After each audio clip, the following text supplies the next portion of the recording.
तैयार हो गए, सुबह हुआ और रथ तैयार हुआ। वो जैसे ही रथ तैयार हुआ, रथ पे बैठ गए। सुबह होते होते महाराज शाम हो गई। अब गुरु जी जब सोचने लगते हैं तो घोड़े भी खड़े हो जाते हैं रथ के। सुखदेव जी महाराज कह रहे राजा परीक्षित से, जब अब गुरु जी सोचते हैं कि न जाने ये पापी क्या करेगा, बुलवाएगा, हमसे बुलवा रहा है, और अगर हम नहीं जाते हैं तो ये हमें मारने को तैयार है, कहीं कुछ गड़बड़ न कर दे। अब गुरु जी महाराज रथ पर बैठे बैठे ये सोच रहे हैं, और जब सोचते हैं तो घोड़ा चलना बंद कर देते हैं। घोड़े चलते ही नहीं है। फिर जब उनको चलाने वाला कोई हो तो घोड़े चलने लग जाए। फिर याद आता है कि चलो अभी तो यात्रा बहुत बाकी चलना है। सुबह से होते हुए गुरु जी सोचते सोचते शाम हो गई, शाम हो गई। यहाँ पर ठाकुर जी नित्य प्रति गाय चराने के लिए जाते हैं। जैसे गुरु जी महाराज ब्रज में पहुंचे तो रथ से उतर करके ब्रज को प्रणाम किया, साष्टांग प्रणाम किया, और ब्रज रथ को मस्तक में लगा करके सीधे वही पहुंच रहे नंद भवन की तरफ। यहाँ ठाकुर जी आए, यहाँ धीरे धीरे महाराज पहुंचे गुरु जी महाराज नंद भवन में, और भगवान गाय चरा करके आए। तो सबसे ही पहले मिले कृष्ण बलराम से मिले। अब गुरु जी महाराज अंदर ले गए कृष्ण बलराम। पूछा काका जी बताओ कैसे आना हुआ, सारी घटना बता दी कि ऐसा ऐसा कार्यक्रम इसने रखा है, आपको टारगेट किया है, आपको मारने के लिए, हमको जबरदस्ती भेजा है, अगर हम नहीं आ रहे थे प्रभु तो ये हमें मारने के लिए तैयार हो गया था। एक धनुष यज्ञ का कार्यक्रम किया है, इसने रखा है, मेले का आयोजन रखा है, उसकी पूरी ये नियत हमने देख ली है। उसने बुलवाया कि यज्ञ देखने के लिए, जैसे मेला देखने के लिए आप जाओगे तो एक सिख सैनिक के बीच में लगा देगा और आपको मारना चाहता है। अच्छा, गुरु जी ने जब ये बात कन्हैया कृष्ण बलराम को बताई तो कृष्ण बलराम ने कहा काका ये बात हमें बताई सो बताई, अब ये बात ब्रज में किसी को नहीं बताना, ब्रज में किसी को नहीं बताना। इतने में दौड़े दौड़े नंद बाबा के पास में कृष्ण बलराम पहुंचे, यशोदा मैया के पास में पहुंचे, और अब गुरु जी महाराज को ले गए। बाबा बाबा देखो मथुरा से काका जी आए हैं, काका जी आए हैं। किस लिए आए हैं? नंद बाबा ने बड़ी सुंदर खातिरदारी की गुरु जी महाराज की। बोले ठाकुर जी, बोले कन्हैया कृष्ण बलराम नंद बाबा यशोदा मैया से, बोले मैया देख हम इतने बड़े हो गए, आज से अब तक कहीं गए नहीं हैं, आज हमें काका आए हैं मेला घुमाने के लिए। मथुरा में मेला भरो है तो मेला देखने की ताई हम और दाऊ भैया दोनों जाएंगे। यशोदा मैया ने मना कर दिया, ना बिल्कुल नहीं जाएगा, हमें पता है तुम बहुत उद्दंड है, हमें पता है, हा? इसलिए हम जाने नहीं देंगे, अपनी आंखों के सामने से ओझल तो तुम्हें होने ही नहीं देंगे। लेकिन यहाँ पर जैसे ही ये ब्रज की गोपियों को पता चला कि ठाकुर जी को प्राणों के समान हमारे कृष्ण बलराम को सुबह जाना है, ब्रज की गोपियों को पता चला। ब्रज की गोपी आज भी अपने यहाँ जब माखन निकालती हैं तो दरवाजे के बाहर आले में रख देते हैं कि ना जाने किस समय श्याम सुंदर आएंगे। ताजा माखन रोज भी ब्रज में आज भी नियम है कि ठाकुर जी आएंगे और माखन मिश्री खा के चले जाएंगे। ब्रज की गोपियों को जब पता चला तो विधाता को गालियां सुनाने लगी। सुखदेव जी महाराज वर्णन कर रहे हैं, ब्रज की गोपियां कह रही हैं, अहो विधाता न कुछ दया, संयोज्य मित्र प्रणेन तेहिना। अरे विधाता तेरा स्वभाव तो एकदम बच्चों जैसा है, जब बच्चे रोते हैं तो माँ उसके सामने खिलौना डाल देती है तो उस खिलौने से बच्चे खेलने लग जाते हैं, और जब बच्चों का मन हुआ जिस खिलौने से खेल रहे होते हैं उसी खिलौने को तोड़ने में भी देर नहीं लगाते, उसी खिलौने से खेलते हैं, उसी खिलौने को तोड़ने लग जाते हैं। गोपियां कह रही हैं ब्रज की, विधाता तेरा स्वभाव तो एकदम बच्चों जैसा है, तुझे नहीं पता था जिस कृष्ण बलराम के बिना ये ब्रज में कोई भी जीवित नहीं रह सकता, ये तूने कैसा हमारे जीवन में वियोग जोड़ने का काम किया है। आपस में चर्चा कर रहे हैं। जब जैसे ही गोपियों को पता चला तो चौराहों पर, ब्रजवासियों को पता चला तो चौराहों पर झुंड के झुंड लगा करके आपस में चर्चा कर रहे हैं। बताओ, चर्चा कर रहे हैं कि गोपियां तो कह रहे हैं, ब्रजवासी कह रहे हैं, अब क्या होगा। दूसरी पहली गोपी बोली, बहने अब बताओ, जब श्याम सुंदर इस ब्रज को छोड़ करके जाएंगे तो हमें तो लगता है उनके बिना हम एक मिनट भी जीवित नहीं रह पाएंगे। दूसरी गोपी बोली, हम तो कहते हैं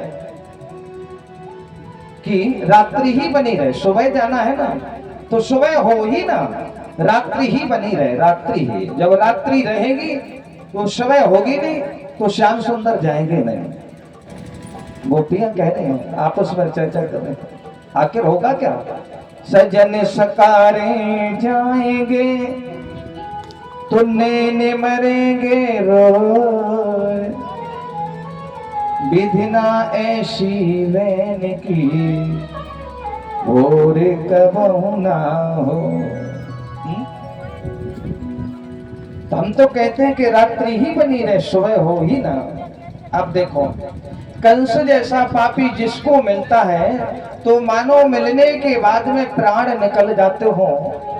जिसको मिलता है कंस जैसा पापी, तो उस जिसके सामने कंस आए तो ऐसा लगता है उसको जैसे प्राण निकलने वाले, न जाने कब ये मार दे, समाप्त कर दे।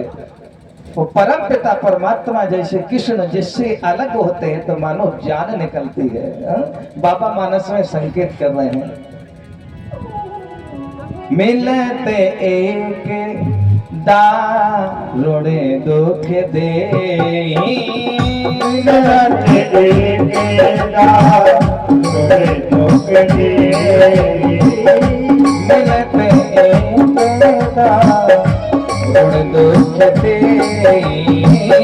मिलते एक दारुणे दुख दे, मिलती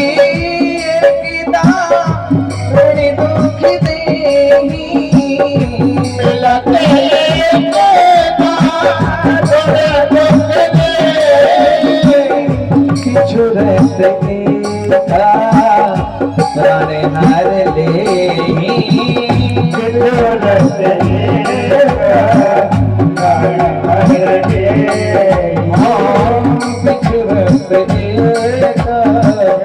प्राण हार ले। एक की जान निकल रही है, यहाँ ब्रजवासियों की जान निकल रही है। जब जैसे ही पता चला कि कृष्ण बलराम सुबह जाएंगे, अक्रूर को गालियां देने लगे ब्रज की गोपियां। जितनी भी ब्रज की ब्रजंगनाएं थी, ब्रज की गोपियां थी, ब्रज की नारियां थी, सब विधाता को गालियां सुना रही, अक्रूर को गालियां सुना रहे। बताओ, कहीं जान निकल रही है किसी के मिलने से, कहीं जान जा रही है किसी के जाने से। आपसे निवेदन करें, एक भाई का विवाह हुआ, जैसे ही विवाह हुआ तो पत्नी को घर लेकर के आया। अब पत्नी के मायके से लेबुआ आए, लेबुआ पत्नी के मायके से जब लेबुआ आए तो पत्नी की जाने की तैयारी हो गई। पत्नी ससुराल से अपने मायके जा रही थी, तो पति देव बोले अपनी माँ से, माँ माता जी आप कहें तो हम आपकी बहू को रेलवे स्टेशन तक छोड़ आए। माता ने कहा रेलवे स्टेशन तक कहे को छोड़ा, तो घर ही छोड़ा। हमें कहा परेशानी तेरी बहू, हाँ हमें कोई परेशानी नहीं। अब देखो, ये प्रेम स्नेह है। स्नेह देखो आप, पति का स्नेह पत्नी के प्रति इतना स्नेह है कि वो अपनी पत्नी को स्टेशन तक, रेलवे स्टेशन तक छोड़ने के लिए गया। क्यों? क्योंकि पत्नी के प्रति उसका इतना स्नेह है। इसलिए स्टेशन पहुंच गया, टिकट भी कटवा लिया और ट्रेन आ गई। ट्रेन आ गई सो ट्रेन में उसको बैठा भी दिया पत्नी को, पति ने, और भगा नहीं। जब तक ट्रेन दिखती रही, जब तक ट्रेन को देखता रहो। जिस ट्रेन में पत्नी बैठी थी, बगल पे एक आया, जब ट्रेन दिखनी बंद हो गई सो रोने लगा बैठा बैठा। किसी ने पूछा भैया रो कह रहे? बोले हमारी पत्नी चली गई। तो बोले कौन कारगिल पे चली गई, लड़े गई का? अरे आज 2-4 दिन बाद, 15 दिन बाद। आप इसने की बात देखो, पत्नी के वियोग में ट्रेन को देखता रहा टुकुर मुकुर, जब तक ट्रेन दिखती रही, जब तक वो वहीं निहारता रहा जिस तरफ ट्रेन गई थी। इतने में दूसरे भैया आए, उन्हीं के बगल पे बैठ के बेजू भैया रो रहे थे जिनकी पत्नी चली गई। सो बगल पे आकर के बेई रोने लगे। बगल पे उन्हें देखो, बोले भाई साहब आप काहे रो रहे? बोले आप बताओ आप काहे रो रहे? पहले बोले हम तो इसलिए रो रहे हैं कि हमारा अभी अभी विवाह हुआ था, 8 दिन 12 दिन लगभग पत्नी रही। आज हम उसको छोड़ने के लिए आए थे, और छोड़ने के बाद में आज हम ट्रेन में जैसे ही बैठा लो, ट्रेन दिखती रही, जब तक हम देखते रहे, और जब ट्रेन दिखनी बंद हो गई, जिस ट्रेन में हमारी पत्नी बैठी थी, तो उसकी याद में मुझे रोना आ गया। लेकिन भैया हमारी पत्नी गई तो हम रो रहे हैं, लेकिन तुम क्यों रो रहे? पत्नी हमारी गई तुम क्यों रो रहे? पहले ये बात। बोले भैया तुम तो हमारी पत्नी से खतरनाक। बोले क्यों? बोले तुम रो रहे तुम्हारी पत्नी गई सो, वो हम रो रहे इसी स्टेशन पे पीछे से गाड़ी आने वाली, उसी में हमारी पत्नी आने वाली है। हमारी पत्नी आने वाली है सो हम रो रहे। देखो आप, एक रो रहा पत्नी गई सो, वो एक रो रहा पत्नी आई सो।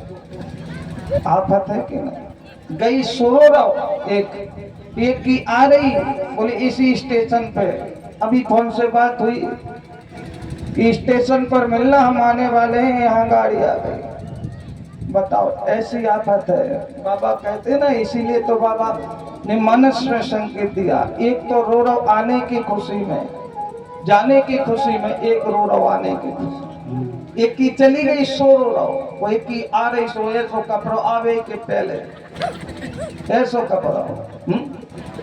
ऐसी समस्या है।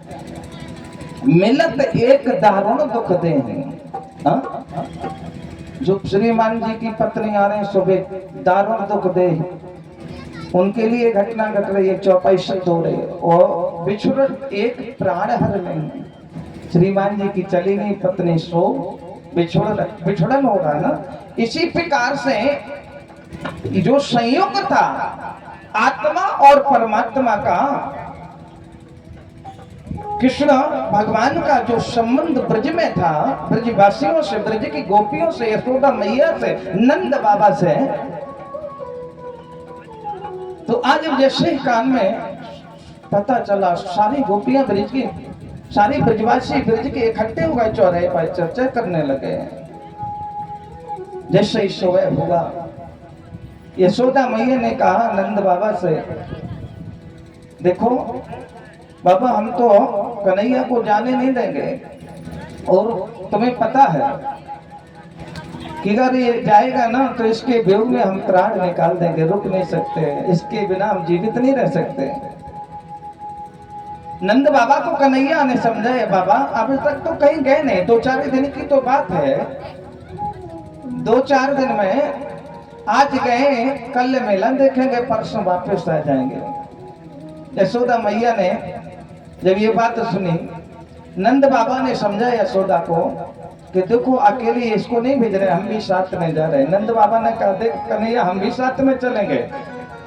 जो कन्हैया के सखा थे बोले, भैया कन्हैया तुम्हारे मामा के यहाँ सुंदर मेले का आयोजन हो रहा है, और तुम अकेले जाओगे, हम भी साथ में चलेंगे, हम जाने नहीं देंगे। तो ग्वाल वालों से कहा, भैया तुम भी तैयार हो जाओ। नंद बाबा तैयार हो गए, ग्वाल वाल तैयार हो गए। यशोदा मैया ने मटकियों में माखन मिश्री रख दिया, कि जब भूख लगे सो इसको तुरंत निकाल के माखन दिया करो। नंद बाबा से कहा, और जितने ग्वालवाल जा रहे सब जाएं, सबको माखन देना, कोई भी भूखा न रहे। मथुरा की व्यवस्था ना जाने कैसी व्यवस्था होगी। सुबह हुआ, रथ तैयार हो गया जाने के लिए। कृष्ण बलराम रथ में बैठ गए। अक्रूर जी रथ को हाँकने लगे। गोपियां बीच चौराहे पर हैं और मना कर रहे, ब्रजवासी सब मना कर रहे हैं, प्रभु आप हमें ऐसे छोड़ करके नहीं जा सकते, ऐसे छोड़ करके ब्रज को नहीं जा सकते आप। गोपियों ने तो कहा जाना चाहते हो प्रभु, तो जीते जी हम नहीं जाने देंगे। देखो ये जीवात्मा और परमात्मा का प्रेम है, जीवात्मा और परमात्मा का प्रेम, निस्वार्थ प्रेम है का। गोपियों ने, ब्रज की गोपियों ने कहा जाना चाहते हो तो जीवित नहीं जाने देंगे, हमारे जीते जी नहीं जा सकते। कैसे जाओगे बताओ। जहां जिस रास्ते से रथ आ रहा था उसी रथ के सामने उसी रास्ते में गोपियां लेट गई।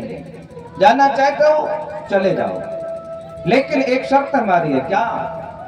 ठाकुर जी ने पूछा। कन्हैया ने कहा कौन सी शर्त है बताओ। बोले हमारे गले के ऊपर से रथ का पहिया निकाल करके जाओ, हम सब यहीं प्राण देंगे और फिर भले ही चले जाओ। सारे ब्रजवासी हाथ जोड़ करके खड़े, मानो ठाकुर जी के नेत्रों में भी आंसू आ गए। ऐसा वात्सल्य प्रेम हमें कहीं नहीं मिला।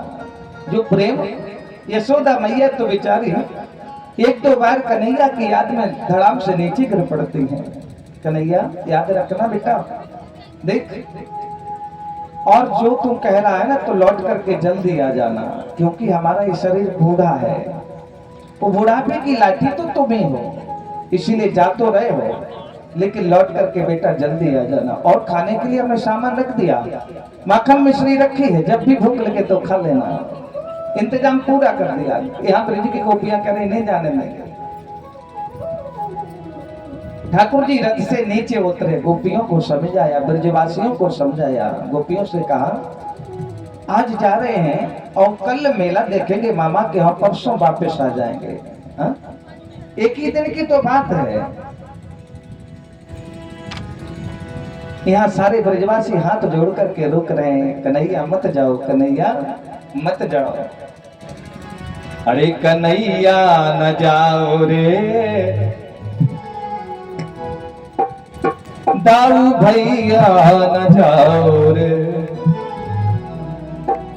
कन्हैया न जाओ रे, कहे मन मोरा कन्हैया न जाओ रे, कहे मन मोरा, कहे मन मोरा, कहे मन मोरा, कहे मन मोरा, कहे मन मोरा, कहे मन मोरा, कहे मन मोरा, कहे मन मोरा, कहे मन मोरा, दाऊ भैया न जाओ रे, कहे मन मोरा, भैया न जाओ रे, कहे मन मोरा।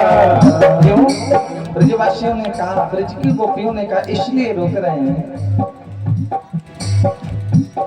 तुम अपने ब्रज में लगे हैं सोना, तुम अपने ब्रज में लगे हैं सोना, तुम अपने ब्रज में लगे हैं सोना, तुम अपने ब्रज में लगे हैं सोना, तुम अपने ब्रज में, ब्रज में, ब्रज में, तुम बने ब्रज में लगे हैं सोना, तुम बने ब्रज में लगे हैं सोना।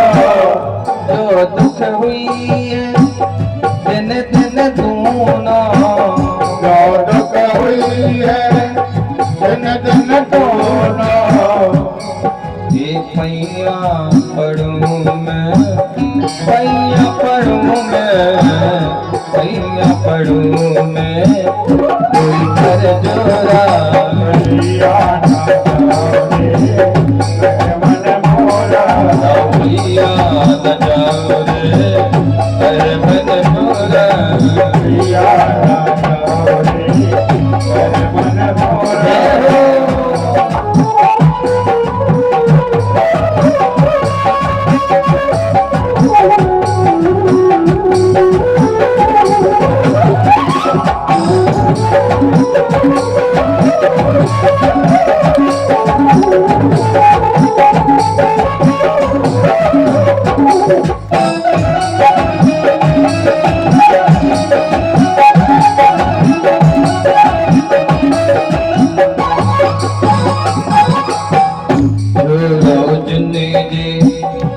ब्रिज की गलियां छोड़ो दिन जे ब्रज की गलियां छोड़ो दिन जे छोड़ो दिन जे ब्रिज की गलियां छोड़ो दिन जे ब्रज की गलियां गोपी ग्वाला बछड़ा गैया गोपी गाना बजरा गैया कही मान जाओ रे ना जाओ रे कही मान जाओ रे मन मोरा जिया जाओ रे मन मोरा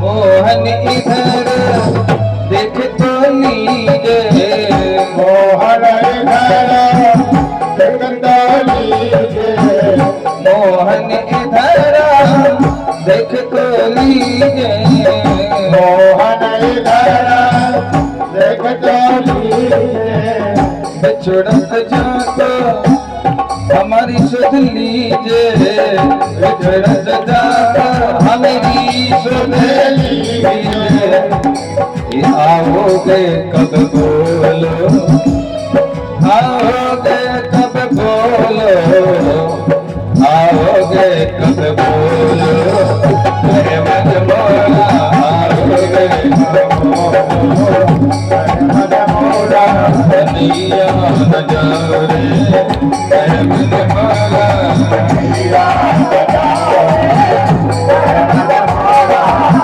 कहे मन मोरा मन मोरा मन मोरा कहे मन मोरा कहे मन मोरा मन